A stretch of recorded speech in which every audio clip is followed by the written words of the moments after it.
I'm good to go when you are. I think you're live right now.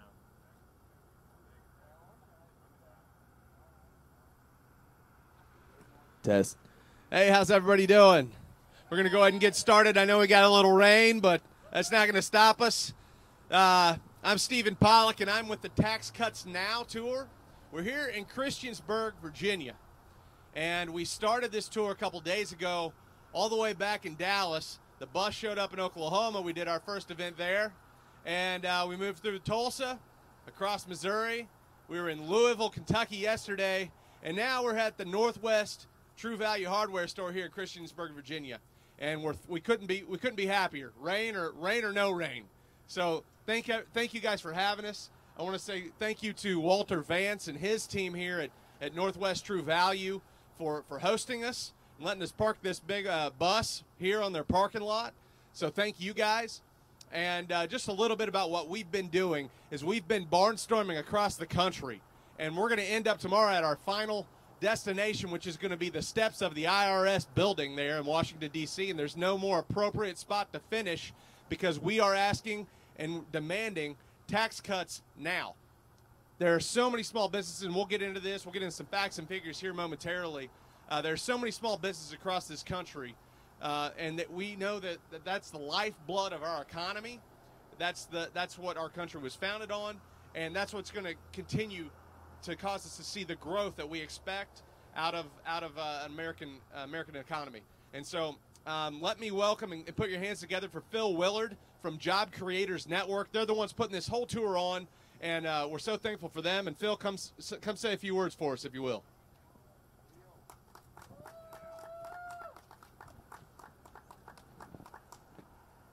Well, good morning to everyone, and this just proves that rain cannot stop us. We will go through rain, sleet, snow, whatever for the Tax Cuts Now tour. So, again, thank you all for coming, and we thank Walter and Northwest True Value for hosting us here in Christiansburg, Virginia. What a beautiful, cool morning. First, I want to talk about why we're doing this. If you look at what small business is a community of millions. There's about 29 million small business owners across the country today, and they employ about 56 million people. So that's 85 million people that are dependent on small business. Currently, in today's environment, about 2/3 of all new jobs that are created by small businesses. Small business, definitely too big to fail. What is the problem a lot of small businesses face today? Job Creators Network has done a poll and a survey, and they have found that one of the biggest problems facing small businesses today is high taxes, specifically the pass-through tax. There are a lot of companies out there like C Corps and partnerships where the tax pass-through could rise as high as 40%. That's a percentage that's higher than most big companies like Google, Facebook, or even, Walmart. They're paying higher taxes than big corporations because of the pass-through tax. The solution: the Trump administration has proposed a flat 15% pass-through tax. Job Creators Network definitely supports that. What would that do? That would put millions of dollars back into the small businesses. And the small business owners said if that happened, there's three things that would do with that money. Approximately 50% of small business owners said three things. They would raise wages for current employees, they would hire new employees, and they would reinvest the money into their business for expansion. What would that mean to this country? That would mean that it would kickstart the economy. We would get this country rolling again. We would create jobs. That would be huge for the American engine of work. How can you help? You can contact your local representatives and ask them to please support the 15% flat pass-through tax for small businesses. You can also go to our Tax Cuts Now website. It's taxcutsnow.com, as you can see on the RV here, taxcutsnow.com. We have an online petition. Sign the online petition. You can go to joinjcn.com. Join the Job Creators Network, and you can get more information about Job Creators and more initiatives that we are working on. With that, what I would like to do now is pass it off to Walter. Again, thank you so much, sir, for hosting us, and turn it over to you.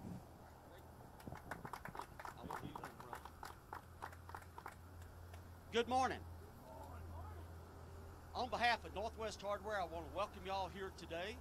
And before I get into the main issue, I want to give you a brief background on Northwest Hardware. Northwest Hardware was started 70 years ago by Floyd Overstreet in Roanoke, Virginia. Today, the company has 9 stores throughout central Virginia, employing about 150 employees. The ownership and management of the company is Charles Overstreet, Floyd's son, and 3 of his grandchildren, or Charles' children. Now, the issue at hand today is really about 2 things, in my opinion. It's about survival and growth, and they actually go hand in hand. First, from Northwest Hardware's perspective, and I think this is applicable to many small businesses across America.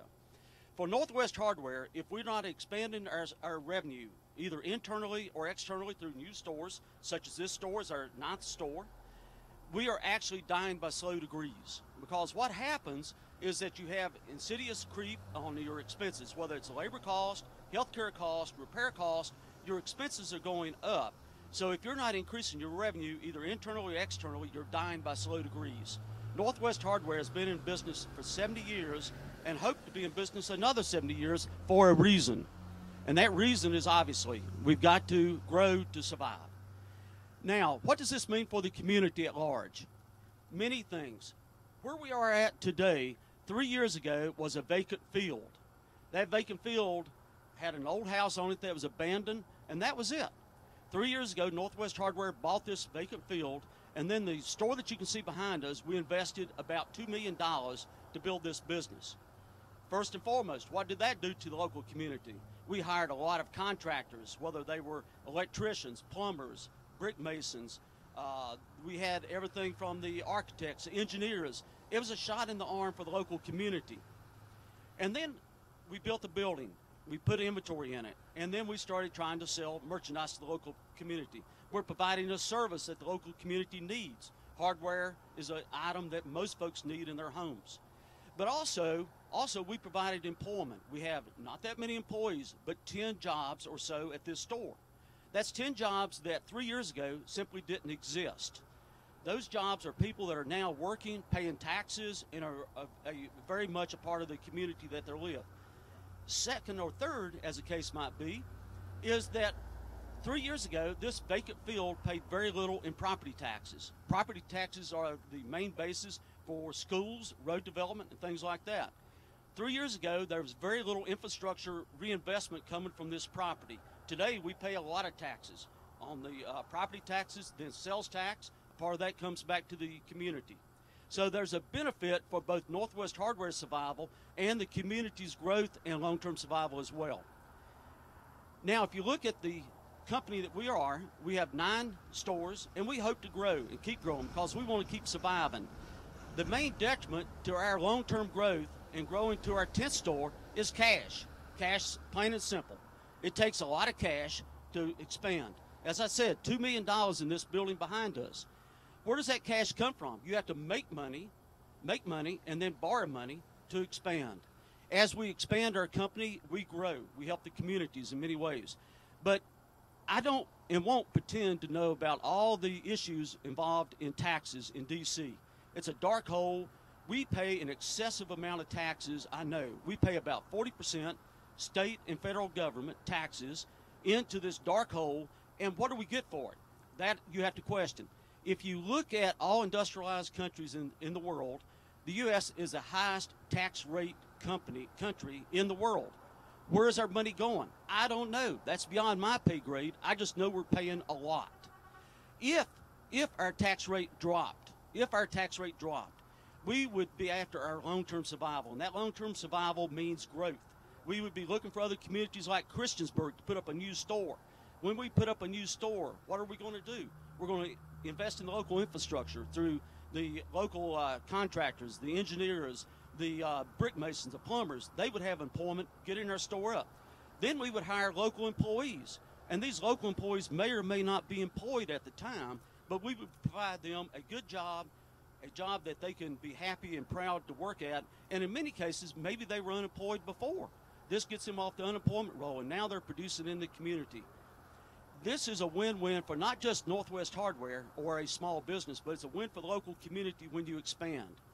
I know what would happen if we had more money available to us, and I know we would expand for our own long-term survival.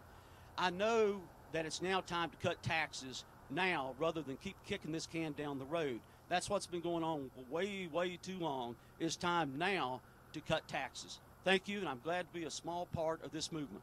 Thank you.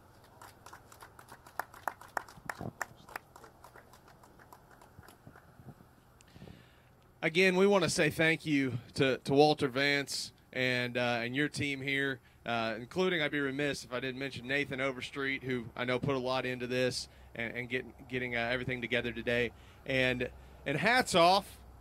I mean, can we get a round of applause for Walter here and for having the fortitude, as like so many other small business owners across the country, to go ahead and open and start new businesses, to turn what once was a vacant field into what's now a thriving business that, as was pointed out, created jobs not just by the full-time jobs that are now here, but created jobs where all the people had to come pour the parking lot, build the building, and make the things that are now in the building that are for sale. So we have to take all that in consideration, but have the fortitude to embark on that, knowing that every dollar you make, the federal government's going to take 40% of it. That takes some guts. So let's have a round of applause for small business owners all across the country that go into business knowing ahead of time that the deck is stacked against them already, and somehow still figure out how to make it happen. And if you think there aren't that many small businesses, you could not be more wrong. There are 29 million small businesses in this country, and they employ 56 million people. So a tax cut, even lowering the tax, a significant tax cut, maybe we get to 15%, maybe we don't get all the way down to 15%, maybe we get down to 10%, I don't know. But if we can lower that tax burden, that's going to impact 80